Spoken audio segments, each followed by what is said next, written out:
Huwag mo na kamustahin. Lagi na kayo magkasama. Okay, kamusta po kayo? Salamat sa dalawang sumagot dito. Kamusta po kayo? Mabuti talaga? Yan. Mukha nga kasi ang sasaya nyo tignan dito. Mga nakangiti kayo. Pero before, let's pray.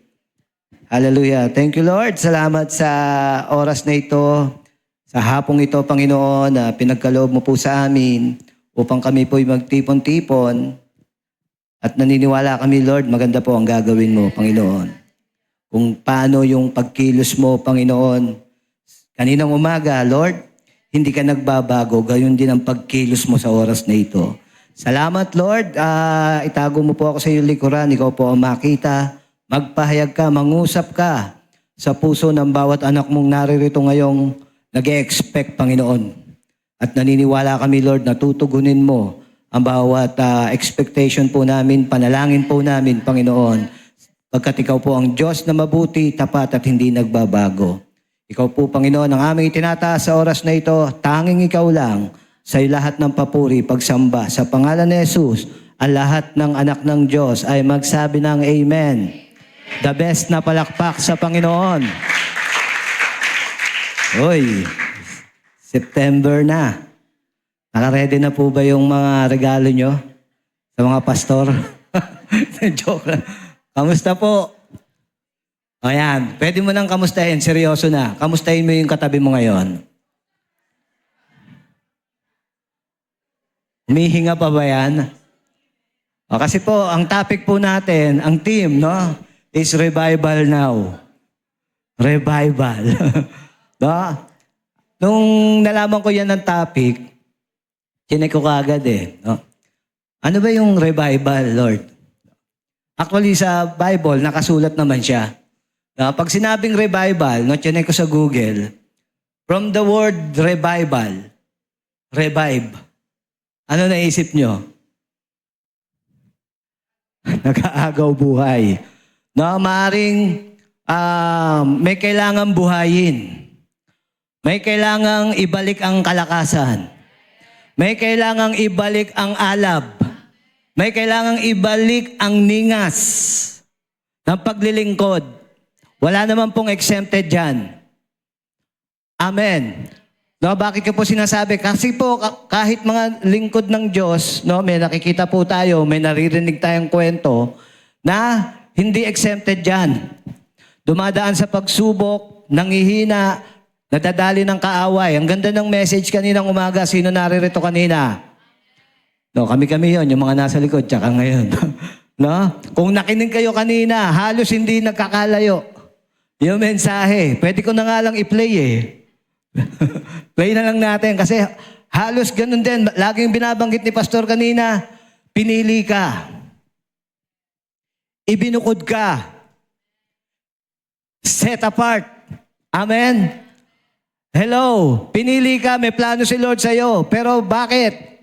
Hindi mo nararanasan ng kasiglahan sa paglilingkod. Maaring naririto ka every Sunday, every Thursday, pero hindi sukatan yon na okay ka. Kaya tignan mo uli yung katabi mo. Huwag mo nang tanungin, tignan mo na lang. Makikita mo yan sa mata. Makikita mo sa mata kung okay yan. Ang mata hindi magsisinungaling. Amen? Maaring yung bibig, sinabing okay. Pero yung kaluluwa niyan mismo, merong something na kailangan niya ng ningas. Amen. Na walang ibang makakapagpuno. Sige po, palakpakan natin si Lord. Na walang ibang pupuno sa atin. Binabanggit kanina ni Pastor Felix. Amen. Agree ako doon. Kundi si Lord lang. Hindi ang yaman ng mundong ito ang magbibigay sa iyo ng kagalakan at kaligayahang maglingkod. Amen. Bonus na lang yan sa Panginoon. Dahil alam po natin na ang naglilingkod sa Panginoon, lahat ng lingkod na ginamit niya, basahin niyo po ang Biblia, wala naman po siyang pinabayaan Amen. Hello. Normal yan, nag-aalala ka. Kasi nasa katawang lupa tayo, meron tayong emotion. Amen? Pero dapat, nandun ka sa panig ng Panginoon. Lumakad ka sa Espiritu ng Diyos. Kasi sa Espiritu ng Diyos, wala kang talo. Amen. Para ma-revive ka, para bumalik yung sigla mo sa paglilingkod, kailangan mong bumalik sa una mong pag-ibig. Sabi nga ni Pastor Pin kanina, yung hunger sa Word of God. Sabi ng Psalms 119, verse 25 ba yun? Sabi diyan, my soul clings to dust. Revive me according to your word. Yung ating muling paglakas, nakabase sa salita ng Diyos. Kung ikaw ay laging nagbabasa ng kanyang salita, doon ka makakakuha ng kalakasan. Amen. Hindi sa pagbabasa mo ng subtitle ba tawag ron? Kahit nahihilo ka ng kagaganon, sige, 3 oras ka nang nagbabasa. Amen. May kalakasan ba ron? Hindi po masama yun. Pero pag yan na yung umaagaw ng oras mo, amen, diyan na nauubos yung oras mo, pero pagdating sa Panginoon, wala kang panahon. Amen. Kaya kahit nakatulog ka ng madaling araw na, kahit gumising ka ng tanghali, pagbangon mo, hinang-hina ka pa rin. Bakit? Kasi walang kalakasan dun sa ginawa mo kagabi. Tingnan mo yung katabi mo, guilty. Hindi na nagsasalita eh. Saka iba natingin sa akin. Hindi, joke. Amen? So, kailangan mo ng word. Huwag mong ihiwalay nga eh. Day and night. Night and day. Ang salita ng Diyos ang bubuhay sa atin. Sabi po ng Psalms 85 verse 6 and 7, will you not revive us again, that your people may rejoice in you?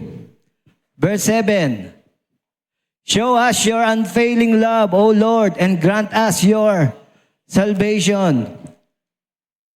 So through revival, nilolong niya yung love ni Lord. Binanggit ni Pastor Pinyang kanina. Kaya sabi ko sa inyo, pwedeng replay na lang yung hello. May longing ka sa Panginoon, may longing ka dun sa kanyang salita. Iniibig mo ang Diyos. Iniibig mo si Lord. Amen. Mas mahal mo siya kaysa sa girlfriend mo, kaysa sa boyfriend mo. Amen. Hello, sino rito may boyfriend? Yung totoo. Bawal magsinungaling. Kabataan. Sino rito may girlfriend? Taas ang kamay. Walang nagtataas ah. Wala. Baka kailangan mong i-revive.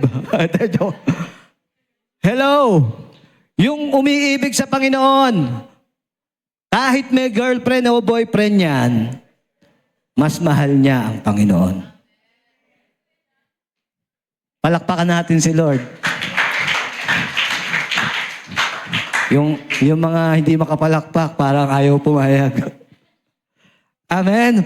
Next, ano sabi rito? Acts 1:8, but you shall receive power when the Holy Spirit has come upon you, and you shall be witness. Kapag na-revive ka, magiging witness ka ng Panginoon. So makikita mo ang tunay na maalab sa Panginoon. Every time na may pagkakataon po yan, nagsishare yan. Nagbabahagi yan. Kasi doon tayo tinawag, doon tayo ibinukod. Amen. Hindi ka man maging pastor, pero yun ang calling nating lahat. Amen. To go and make disciples. Hello. Kaso hindi mo kaya ng sa sarili mo, kailangan mo ma-revive. Kaya nga ang sabi ng Matthew 28, no? Go therefore and make disciples, baptizing them in the name of the Father the Son, and of the Holy Spirit. Para ma-revive ka, kailangan mo ng bautismo ng banal na Espiritu. Hindi sa galing mo, hindi sa lakas mo. True revival, no? According to the Word. Dapat lagi kang may Word of God. Habang pinipreach ang Word, pwede mong maranasan yan. Kung seryoso kang nakikinig, hindi yung kung ano-ano yung ginagawa mo habang may nangangaral ng salita. Walang revival doon. Habang nagsasalita yung nangangaral, nakikipagmarites ka sa katabi mo, wala kang mararanasang revival doon. Amen. Kailangan nakapokus ka doon sa salitang inihahayag. Hello, andiyan ka pa ba? Gising pa yung katabi mo? Gising pa? Nakikinig pa? Kailangan naririnig nyo yung Word of God. Napaka-importante po. Napakahalaga ng Word of God. Sabi nga ni Pastor kanina, napakaraming church kailangan ng revival. Agree po ako ron. Hello. Umiinit na. Parang walang ano to Walang lamig Yan. Okay. So ang ating pag-uusapan ngayon, no, actually, nung Thursday, after ng midweek, wala pa ako halos nare-receive Pero habang this week kasi binabasa ko yung awit, Book of Psalms, pagdating ko sige, first slide. Psalms chapter 4, verse 3, ito po yung nabasa ko. Kaya sabi ko sa inyo, halos paparehas, no? Dapat ninyong malaman na ibinukod ng Panginoon ang mga, sino rito alam banal siya? Lahat ng nagsisi at tumanggap sa Panginoon, binanal ka ng Panginoon. Amen? Okay? Para sa kanyang sarili. Kaya para sa Diyos ka Sabihin mo sa katabi mo, kapatid, para tayo sa Diyos. Yes, yan ang totoo. So ang ating title, Chosen and Set Apart. Kaya kanina sabi ko, grabe yung mga word na binabanggit ni Pastor. Pinili at ibinukod. Ayan na yun. Chosen and set apart. At yan ay yung binigay sa akin na word ni Lord, 1 Peter 2:9 hanggang 10. Ang sabi diyan, but you are a chosen generation, a royal priesthood, a holy nation, His own special people. Special ka.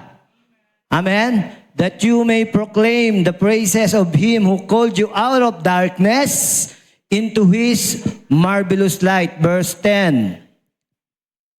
Who once were not a people but are now people of God, who had not obtained mercy but now have obtained mercy. Palakpakan natin ang Panginoon. Grabe ang Panginoon.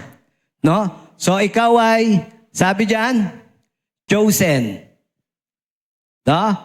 Sabi rito, being chosen set by God is not just selection but a calling to a higher purpose.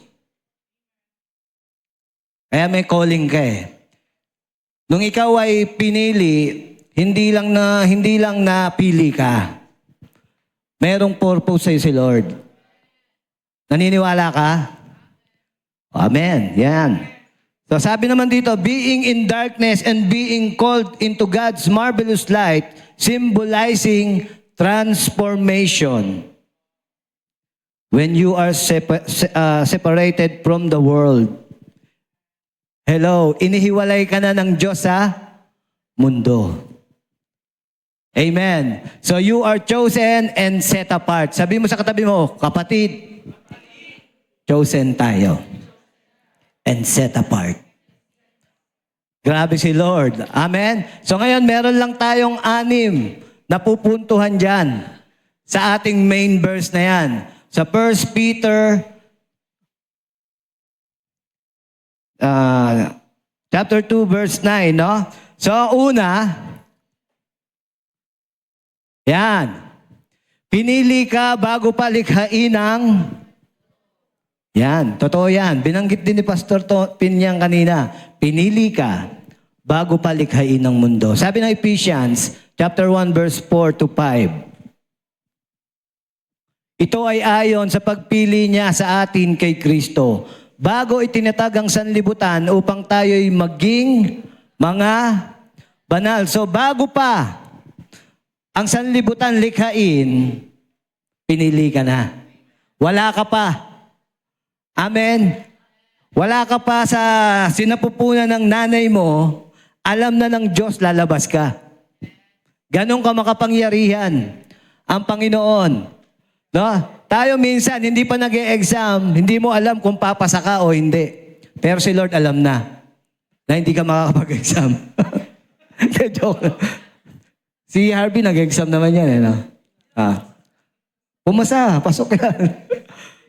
Sabi dito, upang tayo'y maging banal at walang kapintasan sa harapan niya sa pag-ibig. So yan ang napakagandang ano bang matatawag dyan? Biyaya ng Panginoon sa atin.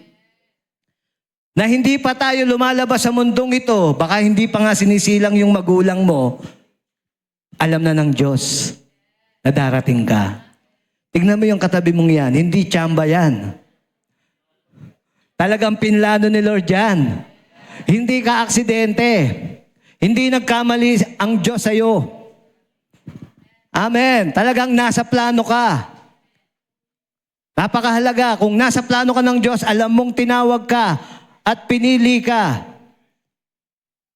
Alam mo ang plano ng Diyos sa'yo. Amen.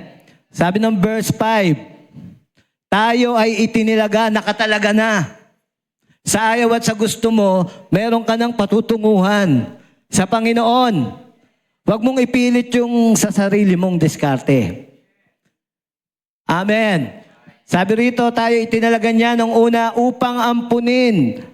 Hello, maging sarili niyang anak sa pamamagitan ni Kristo na kanyang anak. Hello. Merong plano si Lord sa iyo na mas malalim na relasyon. Nasa pamamagitan ng kanyang anak, maging anak ka rin.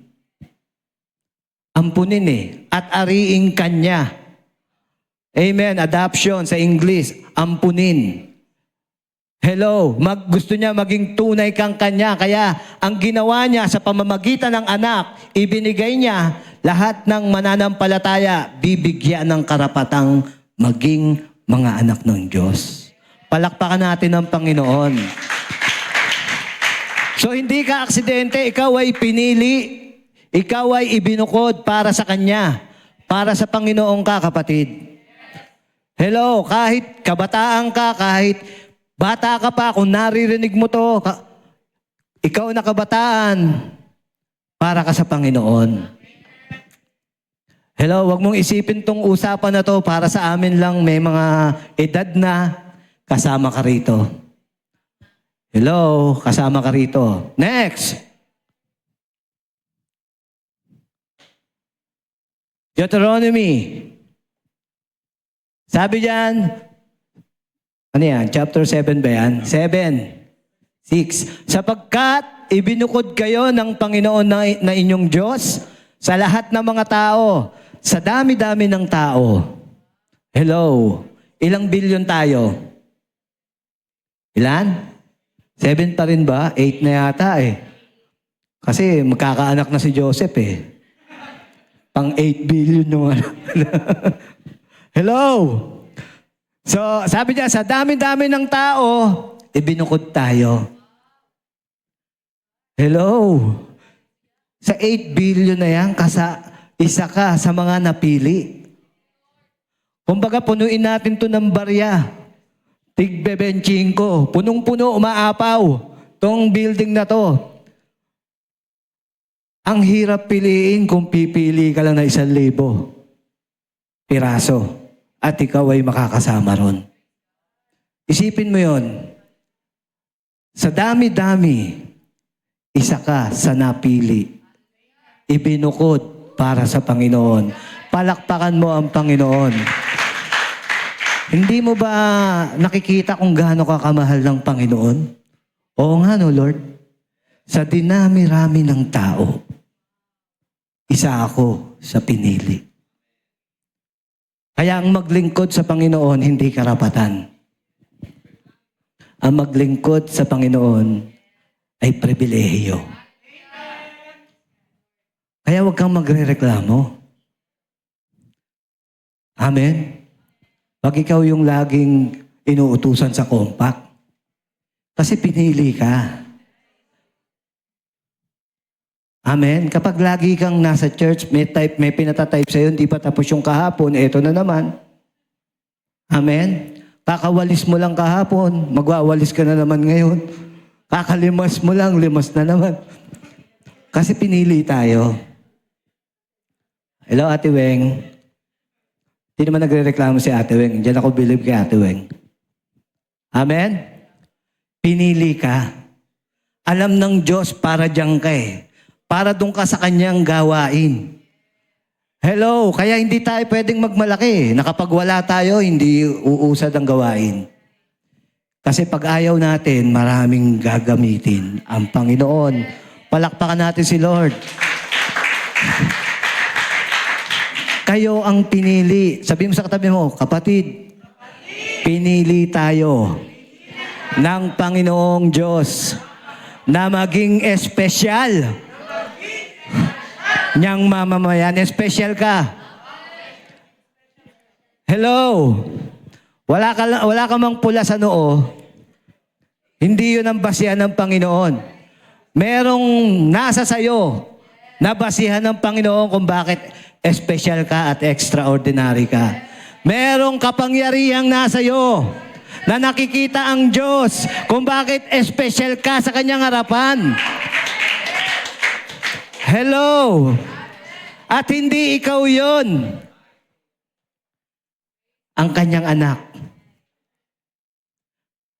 At iniwan ng Kanyang anak ang banal na spirito bilang tatak ng pagkahirang sa iyo. Grabe ang Panginoon. Kaya huwag ka nang lalayo. Kung gusto mong mapalakas, kung gusto mong manumbalik yung sigla mo sa paglilingkod, mag-involve ka sa ministry. Hindi pwedeng matatapos na lang ang buhay mo, nagsimula kang nakikinig dyan, 5 years, 10 years, 15, 30 years, wala kang ginagawa. Minsan yung walang ginagawa, yun yung maraming nakikita. Siyempre, walang ginagawa eh. Amen. Hindi ikaw yun. Hello. Pero totoo, minsan yung walang ginagawa, yun yung marami nakikita. Amen. Yung basura, oh. Pakiwalis ka. Pupulutin na lang eh. Amen. Kailangan mag-involve tayo. Kasi doon tayo titibay, doon tayo lalago sa Panginoon. Walang lumalago sa nakaupo. Hello. Walang lalago dito, nakaupo. Kailangan magpagamit ka sa Panginoon. Yun ang tawag natin eh. Doon tayo, yun yung layunin ng Panginoon, kaya ka ibinukod. Hello, kung wala ka ng gamit, anong gagawin sa'yo? Itatapon. Hello, sino walang gamit dito? O walang nagtaas? Sino kagamit-gamit dito? Pumalakpak sa Panginoon. So wag niyong hayaang itapong kayo. Kailangan magpagamit kayo sa Panginoon. Amen. Bawat isa may kaloob. Bawat isa merong regalo. Ang Panginoon may ibinigay sa atin. Hindi mo yan madidiscover pag nakaupo ka lang. Kailangan maghakbangan mo ang pananampalataya mo sa Panginoon. The best na palakpak kay Lord. Hallelujah. So next, chosen and set apart upang maging mahalikang pagkapari o pagka-saserdote. Bago natin basahin yung verse, meron akong ni-notes dyan. Sabi dyan, next. Royal priesthood sa English. Pag royal priesthood, set apart to serve God. Amen. Kanina binasa natin sa Peter, 1 Peter, no? We are a chosen generation. Tayo tinutukoy din eh. Mga mananampalataya. Amen. No? Inihalin tulad tayo sa royal priesthood. Ang sabi diyan, pag royal priesthood ka, tayo, inihalin tulad, set apart to serve God. Amen. God's chosen, pinili. Amen. Perform or offer sacrifices. Nung panahon nila, pag ikaw ay priest, ikaw yung merong access na mag-offer, mag-sacrifice. Amen. Sa panahon natin, tayo din yun. Tinawag tayo ng Panginoon to sacrifice, to deny ourselves kung gusto natin maglingkod.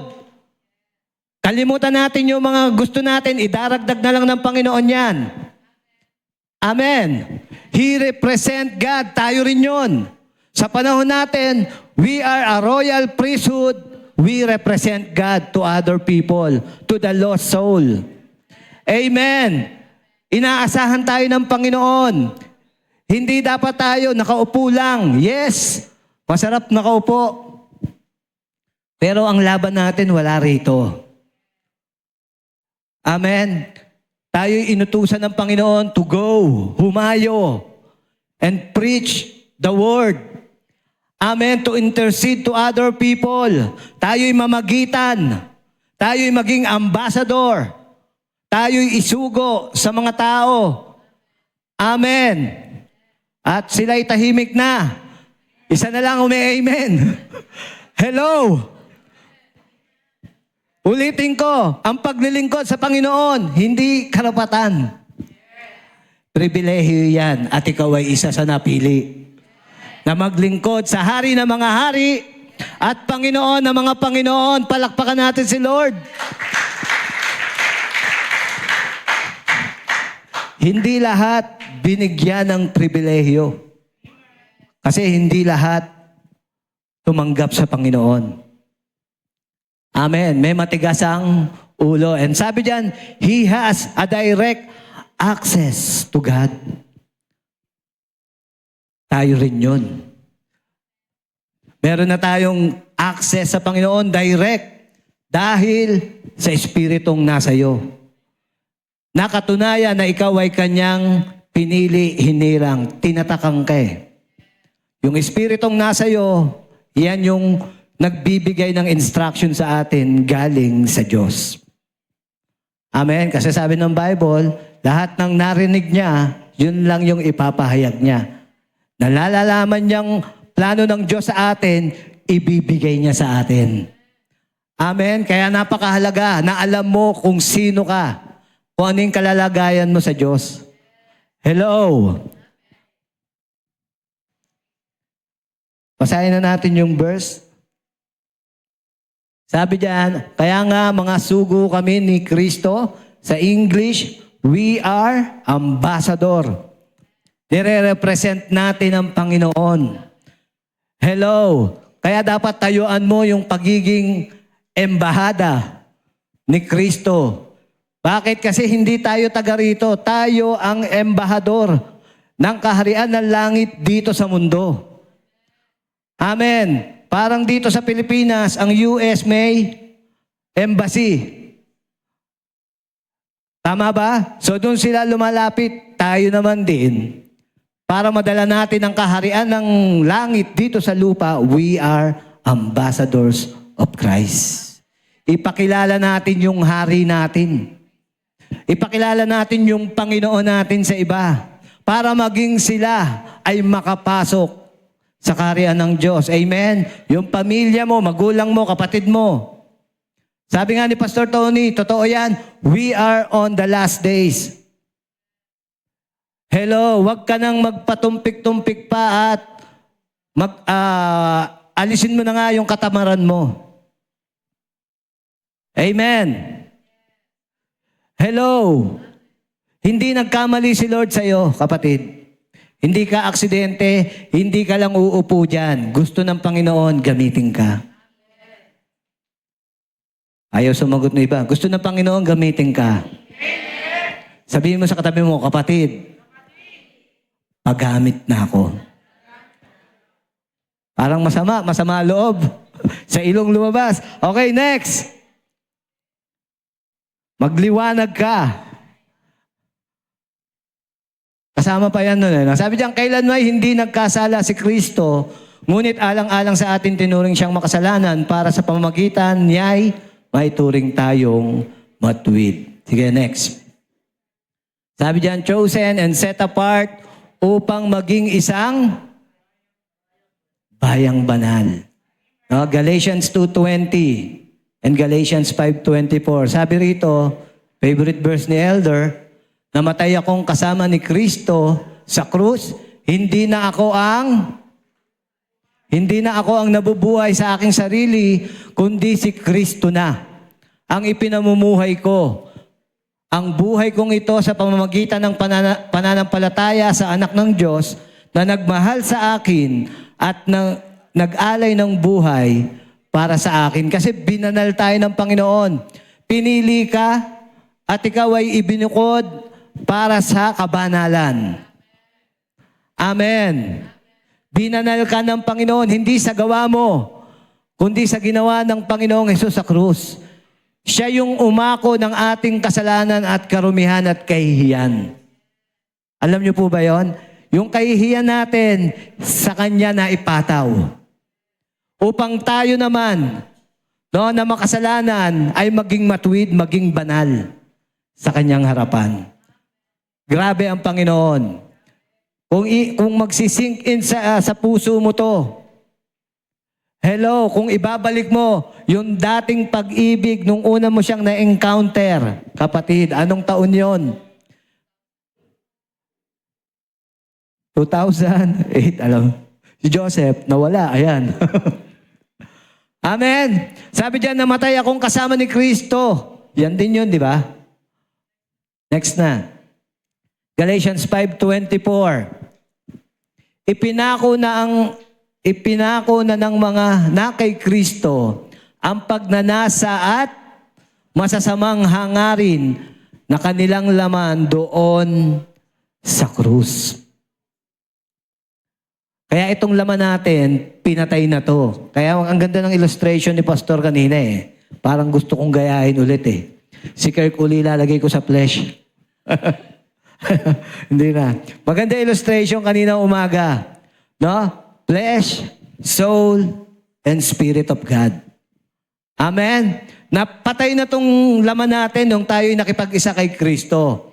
Yun nga yung binasa natin kanina sa Galatians 2:20 na ang buhay na ipinamumuhay mo na dapat ngayon ay yung hindi na yung dati mong buhay. Kundi yung buhay kasama na ni Kristo. Doon na tayo mabubuhay. Amen. Punong-puno tayo ng kabanalan ng Panginoon. Hello. Sabi nga be filled with the Spirit. Yung flesh, ang lakas humatak. Totoo po yan.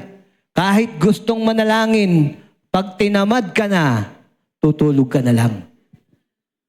Amen? Kasi, ang panalangin mo, alauna na ng madaling araw. So, yung amen mo, pag gising mo na lang talaga. Amen? Ang sarap manalangin, tama? Pero tinatamad ka. Amen? Totoo yan. Minsan, babangon ka ng, na-experience ko yung dawn watch namin eh. 5:00 yung dawn watch eh. Gusto ko umaten. Kaso nakatulog ako. Ang sarap, matulog. Hello! Pero kailangan mo labanan. Amen? Anong dapat mong gawin kapag ikaw ay tinatamad manalangin? Sino makakasagot? Manalangin pa rin. Labanan mo yung laman. Sabi ng Bible, the spirit is willing, but the flesh is weak. So pag inaantok ka, tinatamad ka magbasa ng Biblia, manalangin, mas lalo kang magbasa. Mas lalo kang manalangin. Discipline. Minsan, inaantok ka na eh. Pero dahil gusto mong mag-Facebook, okay pa rin. Kahit inaantok ka na, ng alas 10 ng gabi, inabot ka ng alauna, kasi nilabanan mo eh. Yung antok mo. Pwede mo naman palang gawin sa pananalangin eh. Amen? Ang totoo, hindi sa ayaw mo. Hindi sa hindi mo nakahaya. O tamad ka lang. O hindi mo lang priority talaga. Amen? Kasi pag priority mo ang Panginoon, uunahin mo eh. Sabi ni Peter Tanchi, naalala ko, kwento ko lang. Kasi si Peter Tanchi, siya yung nag-handle ng mga businessman. Meron siyang kaibigan na lagi niyang ini-invite na umatin ng care group nila, ng Sunday worship service. Ang laging dahilan, wala siyang time. Busy. Walang oras. So, ginagawa ni Peter Tanchi, random na lang niya kinakamusta, once a month, ganyan. Until one day, nabalitaan niya, yung kaibigan niya na yon, nagkasakit. At medyo malala yung sakit. Ngayon, nabalitaan niya na itong kaibigan niya, twice a week, ay nakakapunta sa ospital para makapag-check up. Which is, wala siyang time dati. Amen. Ibig sabihin, dahil buhay na ang pinag-uusapan, nagkakaroon na ng panahon magpa-check up. Kahit hindi niya priority dahil kailangan niyang isurvive yung buhay niya, kailangan niyang pumunta sa hospital para magpa-check up. Hindi ba mas mahalaga yung buhay mong eternal? Amen? Hindi sa talagang walang oras eh. Ang totoo, hindi priority. Kasi nung nagkasakit na, priority na yung buhay eh. So, nabigyan niya ng panahon. Nakuha niyo po? So, ang totoo mga kapatid, hindi tayo sa walang oras eh. It's our priority. Pero sabi ng Panginoon, seek ye first the kingdom, my kingdom, and all things, and His righteousness, and all things shall be added. Pag inuna mo siya, yung mga bagay na kalangitan, panglangit, hindi ka pababayaan ni Lord eh. Hindi na natin mababago yung kapatid. Yun na po ang prinsipyo ng Panginoon. Unahin siya. Minsan kaya tayo nag-aalala, pilit nating binabago yung nakasulat. Amen. Wala akong time. Sunday ngayon, mas maraming customer. Mas maraming ipe-pedicure, mama mo. Tama, pero nung lumaya, hello, pinagpala. Amen? Minsan kailangan mo talagang tayuan yung salita ng Diyos para ma-revive ka.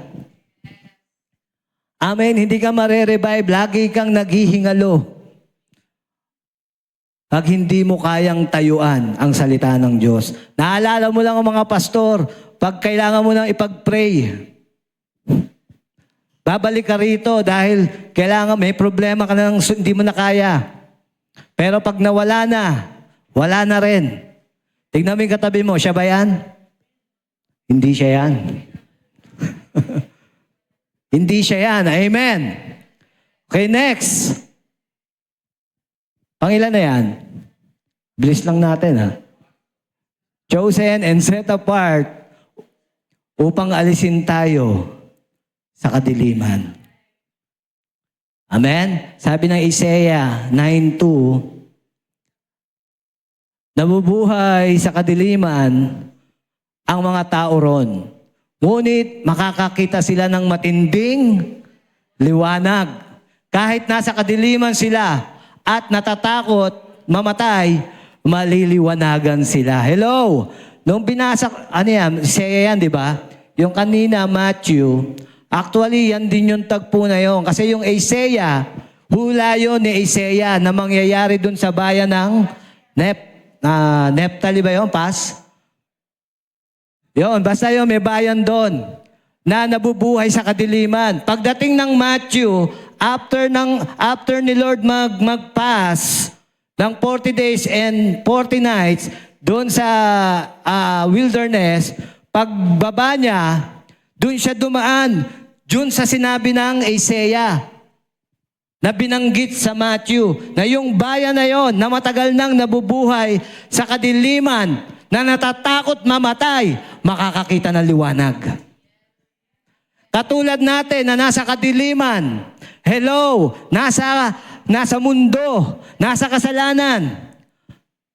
Isang araw, nakakita ka ng liwanag. Kaya ka nga naririto eh. Dahil nakita mo at natagpuan mo ang Panginoong Yesus. Palakpakan natin si Lord. So, may plano sa'yo si Lord. Nung isinilang ka, bagamat isa kang masamang tao, nung ipinanganak ka, alam ni Lord, makakakita ka ng liwanag. Makakatagpo mo siya. Isa ka sa pinili upang makatagpo mo ang Panginoon. Sa dinami-dami, kapatid. Hello, ilang tao, ilang milyon ang namamatay araw-araw na walang relasyon sa Panginoon. Pero isa ka sa pinili na pagdating ng oras, makakasama ka, makakapasok ka sa kanyang kaharian. At doon makakasama natin ang Panginoon pang walang hanggan. Hello, hindi ba masaya yon? Tingnan mo yung katabi mo, masaya ba? Na makikita niya na ang Panginoon. Pero hindi pa ngayon, face to face. Ha? Hello, pagdating ng oras na tayo'y kukunin na ng Panginoon, tayo'y bubuhayin muli. Amen.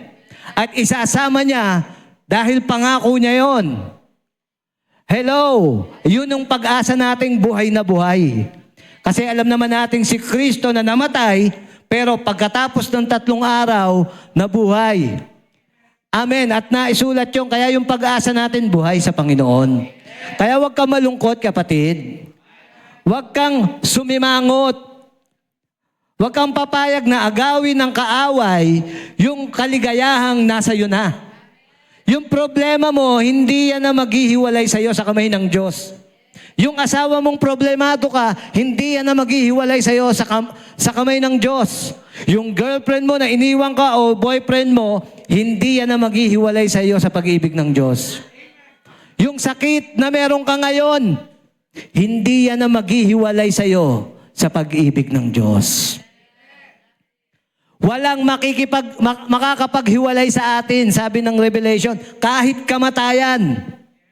Hindi tayo kayang ihiwalay sa pag-ibig ng Diyos. Bakit? May buhay na walang hanggang kay. Ang Diyos natin ay buhay at yung buhay na walang hanggan na yon ay para sa atin. Para sa lahat ng nanampalataya sa kanyang anak. Sino rito may Kristo? Taas ang kamay. Mapalad ka. Ikaw ang pinakamapalad at pinakamayamang tao sa mundo. Hindi man ganun karami ang material mong bagay, pero ikaw ang pinakamapalad. Sige po, palakpakan natin si Lord. Mapalad ka kasi pinili ka eh. Mapalad ka kasi hiniwalay ka, ibinukod ka ng Diyos. Para sa Kanya ka. At dahil nasa Panginoon ka, huwag kang matakot, kapatid. Kung alam mo kung gaano kalaki si Lord at makapangyarihan, siyang may accountability sa'yo, walang kayang gawin sa'yo kaaway eh. Aamba lang yan, pero hindi ganyan magagalaw. Amen? Ang ganda ng shiner ni Daishi kagahapon, no? Pag alam mo yung shepherd mo, kasama mo, huwag kang matakot. Hindi kanya pagkukulangin. Huwag kang lalayo sa presence ng Panginoon. Amen? Dahil ang pinaka-safe place ng isang tupa ay ang manatili sa kanyang shepherd. Kaya ang shepherd, pag nawawala ang isa, hahanapin eh. Kasi alam niya, mahina ang sheep. Papapahamak. Kaya iiwan niya yung siyam na nasa kawan para hanapin yung nag-iisa. At ikaw yun na natagpuan ng Panginoon. Ikaw yung kapatid na pinili at inihiwalay ng Diyos sa mundo para ilagay niya sa kanyang kaliwanagan. Kamanghamanghang kaliwanagan. Kaya huwag kang lalayo, kapatid. Palakpakan natin si Lord. Okay, next. Parang wala na. Meron pa. At makakapagpasalamat din kayo sa Ama. Ginawa niya kayong karapat-dapat. Amen? Karapat-dapat ka. Na makabahagi sa mamanahin. Hello? Hello? Karapat-dapat kang makabahagi.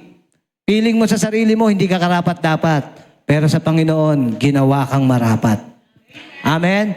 Na mga pinabanal niya ang manang nasa kinaroroonan ng kaliwanagan.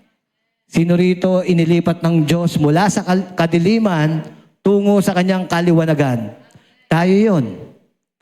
Amen? At tayong mga inilagay sa kanyang kaliwanagan, meron pang magandang plano si Lord sa iyo. Di pa tapos. Kapatid, kung akala mo ang Diyos tapos na sa iyo, hindi pa. Hanggat naririto ka pa, buhay, humihinga.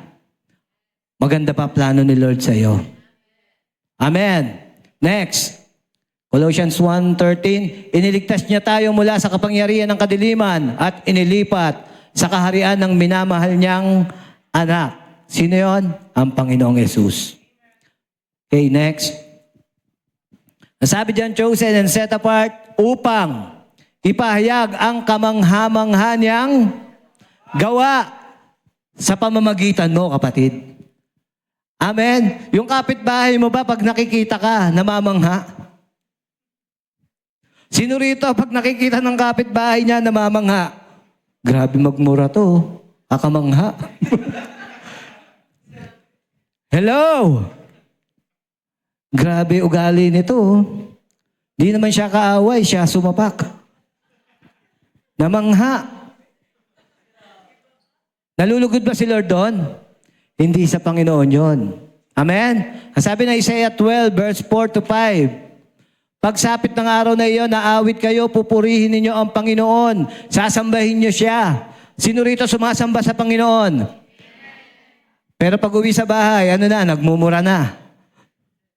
Sabi diyan, sabihin niyo sa mga bansa ang kanyang mga ginawa. Sabihin ninyo na karapat-dapat siyang purihin.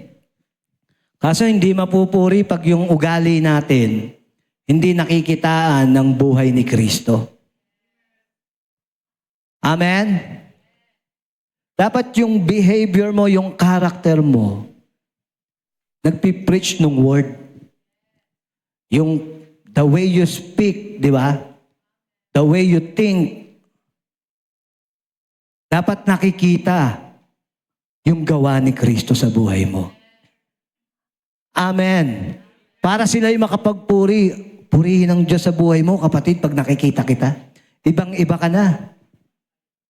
Amen? Ganun dapat ang mga tao sa paligid ng bahay nyo, na kapag nakikita kayo, may kakaiba sa'yo, namamangha. Iba yung mangha kanina. Hello? Sa kabataan, dapat namamangha sa'yo. Yung mga classmate nyo, nagiging liwanag kayo. Amen? Uy, nakakamangha to. Galing mangopya. Perfect. Yung kinopyahan, 99 lang. Paano yung isang hindi nasagot, di niya pinakopya? Hello? Hindi dapat ganon. Dapat mamangha sa'yo na kahit hindi, wala kang naisagot, hindi mo ginawang kumopya. Amen. Hello? Dapat sa ganung paraan. Nakikita ng tao, ng kaeskwela mo, na mga kaibigan mo, yung kakaiba sa'yo. Naluluwalhati ang Panginoong Hesus sa buhay mo. Nakikita ng tao na may kakaiba sa'yo, na binago ka. Amen. Si Jericho, kaya nakapasa yan, di ba? Namanghain ka eskwela niya dyan. Joke lang, nag-aaral mabuti yan. Next. Sabi ng verse 5, umawit kayo sa Panginoon dahil sa kahanga-hanga ang kanyang mga ginawa. Ipahayag ninyo ito sa mundo. Kita nyo? Diyan sa verse na yan, gusto tayong gamitin ng Panginoon na maipahayag siya. Amen. Hindi lang mga pastor, hindi lang mga leaders nyo ang gustong gamitin. Kundi kayo rin po, mga kaibigan, mga kapatid. Hello, gising ka pa ba? Kalabitin mo yung katabi mo.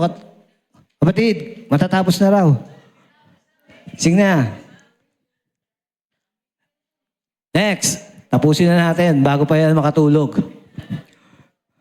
Last na to, no? Abi, yung piano mo, nalikabok na.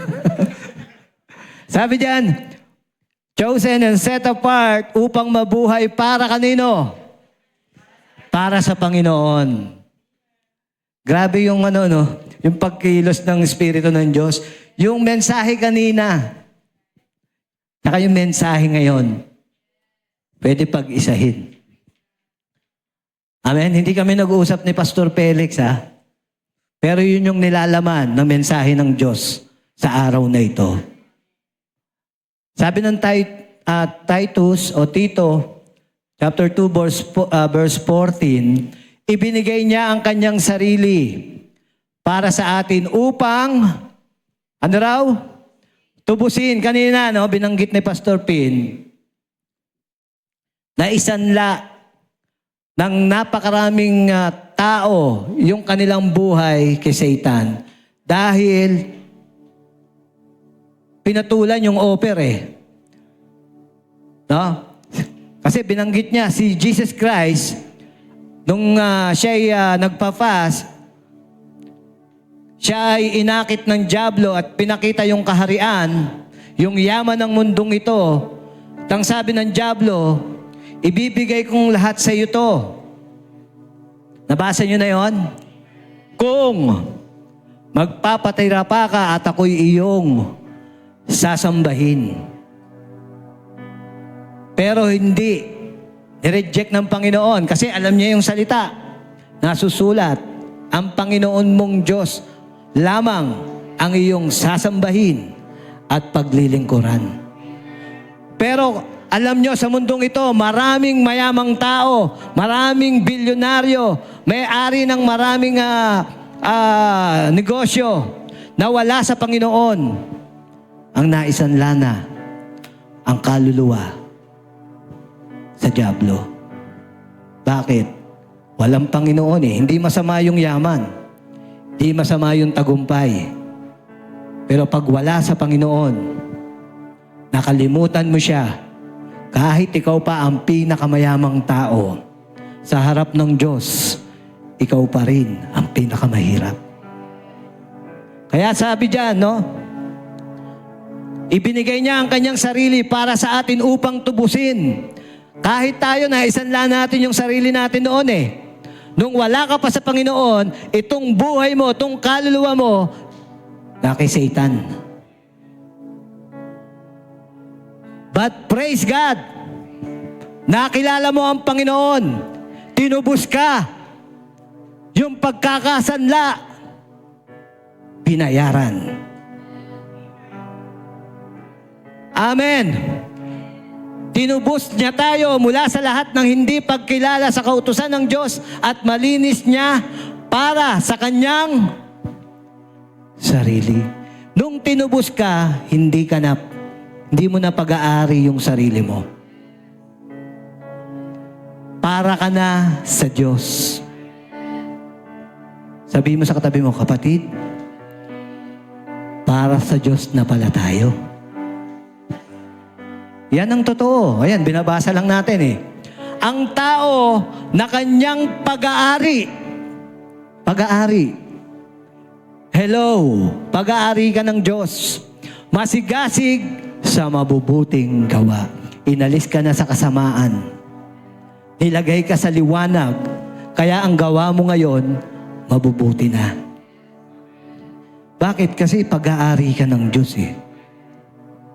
Minsan nakakalimutan na ng Kristiyano yan na yung kanyang kalooban hindi na dapat nasusunod. Kasi ang nagmamay-ari na sa'yo, hindi na ikaw. Tinubos ka eh. Naisanla mo na yung sarili mo, nasa kapahamakan ka na eh. Pero pinili ka ng Diyos.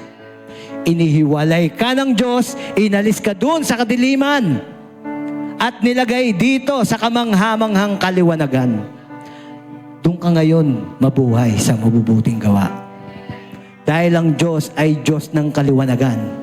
Dahil ang Diyos ay Diyos na mabuti. Wala siyang gawang masama sa buhay mo. Lahat ng plano niya at panukala, layunin niya sa buhay mo para sa ikabubuti mo. Jeremiah 29:11. Palakpakan natin si Lord. Next. Patapos na po tayo. Hindi ba't ang katawan ninyo ay templo? Templo ng banal na spiritong nasa inyo. Nasa inyo ba ang banal na spirito? Tingnan mo ngayon katabi mo. Mukha bang may banal na spirito yan? Tulog eh. Hello. Sabi diyan, nasa inyo at tinanggap nyo na. Tinanggap na ba? Mula sa Diyos. Sa Diyos yan. Yung espiritong nasa inyo, hindi sa inyo yan. Galing sa Diyos yan, regalo yan. Tinanggap nyo at nasa inyo. Ngayon, yung katawan nyong yan, inyo pa rin ba yan? Di na. Sa Diyos yan.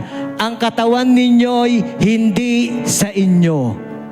Sabi mo sa katabi mo, kapatid, ang katawan natin hindi na sa atin. Ano sabi diyan? Kundi sa Diyos. Sa Diyos na. Palakpakan natin si Lord. Kaya pag-aari ka ng Diyos eh. At para ka talaga sa Kanya. Kasi meron siyang binigay. Merong kapangyarihang nasa iyo. At ang gusto niya, sabi ng verse na susunod, dahil tinubos kayo sa pagkakasanla nyo sa inyong kaluluwa, nung kayo'y nasa kadiliman, dahil tinubos kayo ng Diyos sa napakalaking halaga, hindi natin kayang bayaran. Kahit yung pinakamayamang tao ngayon na nabubuhay, hindi niya kayang tubusin ang kanyang kaluluwa. Kasi ang pinantubos sa atin, napakalaking halaga. Dugo lamang ng Panginoong Hesus ang pwedeng magbigay sa atin ng katubusan. Kaya gamitin ninyo. Gagamitin ba? Parang mahina. Tatlo lang sumagot Gagamitin daw po ba? Yes, gamitin ninyo. Dahil may Diyos na nagmamay-ari na sa'yo, na tumubos sa'yo, gamitin ninyo ang inyong katawan sa paraang ikapupuri ng Diyos. Ngayon, tanungin mo sarili mo. Sarili mo, wag yung katabi mo Panginoon, nabibigyan ba kita ng kapurihan? Ulitin mo. Panginoon, nabibigyan po ba kita ng kapurihan sa katawang ito? Nagagamit ka ba, kapatid? Yung iniisip mo ba nagbibigay ng kapurihan sa Panginoon? Hello? Yung ginagawa mo ba nagbibigay ng kapurihan sa Panginoon? Yung pagsasalita mo ba, pag wala ka rito sa simbahan, nagbibigay ba ng kapurihan sa Kanya? O dito ka lang mabait? O dito ka lang hindi makabasag pinggan? Hello. Sabi nga ni Pastor Ping kanina, lahat ng peke nanggagaling kay Satan. Lahat ng tunay sa Panginoon. Sino rito ang tunay na anak ng Diyos? Taas ang kamay. Palakpakan natin si Lord. Tayo po tayo. Basahin po natin yung ating huling verse. Promise, isa na lang po yan. Di yan 10, isa na lang. Yung verse na yan, nabasa ko kanina. Dinugtong ko na lang yan. Kanina, dun sa message ni Pastor Pin. Kaya kinuha ko. Pastor Pin, pahiram. Sabi diyan, iniligtas at tinawag tayo. Sino rito iniligtas? Ang buti ng Panginoon. Kaya ka naririto dahil iniligtas ka. Hindi ililigtas pa lang, iniligtas ka na. Grabe si Lord. Mawala ka man ngayon, bukas, hindi ka na namin makita o sa linggo. Ang importante, niligtas ka na. Amen. At tinawag tayo. Hello. Tayo, tinawag. Wala ritong hindi tinawag. Lahat tayo tinawag ng Diyos. Amen? Para maging Kanya. Sa Diyos ka, kapatid. Sa ayaw at sa gusto mo, gustuhin mo. Sa Diyos ka. Sa Diyos ka. Para ka sa Kanya, kapatid. Huwag ka nang lumabang pa. Ibigay mo na yung sarili mo sa Panginoon. Dahil wala kang magagawa, hiwalay sa Kanya. Lahat tayo rito, walang kayang gawin, hiwalay sa Diyos. Kailangan mo si Kristo. Wala ni isang tao na makapagsasabing hindi niya kailangan si Kristo. Lahat tayo kailangan ng Panginoong Yesus. Hindi dahil sa ating mga gawa kung bakit tayo naging Kanya. Amen? Kundi ito ayon sa layunin, plano ng Diyos. Bakit? No? At biyaya na ibinigay sa atin ni Kristo Jesus bago pa nagsimula ang mundo. Grabe ang Panginoon. Naisip mo ba yon? Wala pa yung mundo. Wala pa yung magulang mo. Kilala ka na ng Diyos. Paano nangyari yun? Huwag mo na isipin. Kasi hindi natin kayang abutin ang karunungan ng Diyos. Yung mga bagay na hindi mo na kayang abutin, basta nakasulat sa salita ng Diyos, paniwalaan mo. Na wala pa ang mundong ito, hindi pa nililikha ang magulang mo, ang mga lolo't lola mo, ang ninuno mo, kilala ka na ng Diyos. Alam niyang darating ka sa mundo at alam niyang pag-aari ka niya. Ganong kaibig ng Panginoon, ganong kanya kamahal. Maaring ang magulang mo nagkamali, pero ang Diyos hindi nagkamali sa'yo. Maaring lumabas ka sa mundong ito na nagkamali ang magulang mo, pero ang Diyos hindi nagkamali. Na ikaw ang lumabas sa oras na yon. Dahil kahit ganun ang sitwasyon mo, kayang-kaya kanyang pagpalain. Kayang-kaya niyang baguhin ang sitwasyon mo. Amen. Dahil ang Diyos na nagmamay-ari sa'yo, makapangyarihan. Itiwala mo ang buhay mo sa Diyos. Sa Kanya ka eh. Surrender, sabi nga. Ibigay mo. Huwag ka nang lumabang pa. Huwag mo nang ipilit. Yung pansarili mo, yung kalooban mo, ibigay mo sa kalooban ng Diyos. At sinisigurado ko sa iyo, kapatid, sa iyong pagsunod, gagamitin ka ng Panginoon. Yung pinag-aralan natin, kung isa-summarize po natin yan, ang gusto ng Diyos sa Kanya ka, magpagamit ka. Para yung kapangyarihan niya, magmanifest sa iyo. At maraming taong lalapit sa Kanya dahil sa buhay mo. Amen? Palakpakan po natin si Lord ngayon. Nang the best na palakpak. Panginoon, nagpapasalamat po kami sa oras na ito, Panginoon. Salamat, Lord, sa iyong salita that we are your chosen. Pinili mo kami, Panginoon, at inihiwalay sa mundo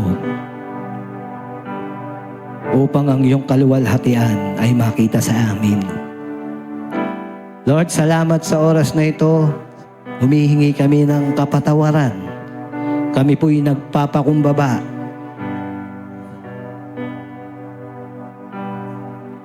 Patawarin mo po kami, Panginoon.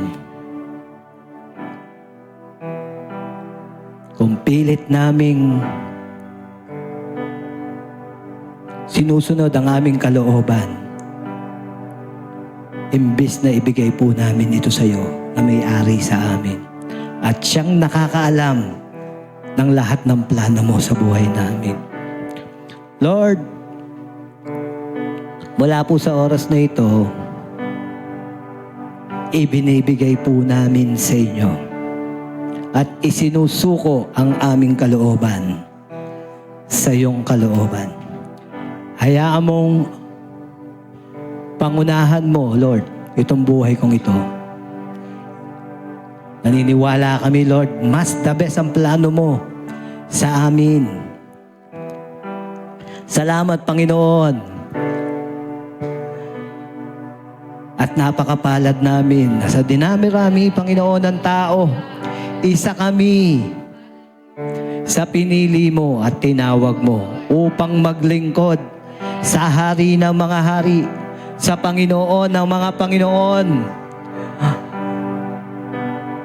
Grabe ang pribilehiyong ibinigay mo, Panginoon. Nakakagalak ng puso. Who am I, Lord, na kami pinakitaan mo ng ganitong pag-ibig? Na sa kabila ng aming mga karanasan sa buhay, mga maling desisyon, mga maling nagawa, Panginoon, eto kami ngayon, naglilingkod sa iyo. Pinatawad mo, inibig mo at minahal mo, Panginoon. Binigyan mo ng buhay na walang hanggan. At higit sa lahat, pinagpala mo ng lahat ng pagpapalang espiritual. Maging ang pamilya namin, Lord, di mo kinalimutan. At naniniwala kami, Lord, ito'y magpapatuloy hanggang sa aming mga anak, hanggang sa aming mga kaapu-apuhan, at sa mga susunod na henerasyon, Panginoon. Wala na ang sumpa ng kahirapan, wala na ang sumpa ng sakit at karamdaman, dahil kay Kristong nag-alay, tumubos ng lahat ng ito sa amin. Napakabuti mo, Panginoon. Hallelujah. Wala kaming masasambit, Panginoon, sa oras na ito, kundi ang pagpupuri, ang pagpapasalamat ay tanging sa iyo, Panginoon, at karapat-dapat ka. Salamat, Panginoon, sa gabing ito, sa hapong ito, Lord, sa mga anak mo na naririto at tumanggap ng iyong salita, maging sa mga nanonood po. Dalangin ko, Lord, pangunahan mo kaming lahat. At yung alab, yung apoy ng paglilingkod, Panginoon, ay hindi na mawala ng ningas. Dahil ikaw ang Diyos na nagbibigay sa amin ng kalakasan. Sa iyo po namin maingat na ibinabalik ang lahat ng papuri, lahat ng pagsamba at pagdakila. Tanging sa iyo lamang, aming Panginoong Yesus, ang lahat ng pinagpalang anak ng Diyos ay sumigaw at magsabi ng Amen. Good afternoon po. God bless everyone.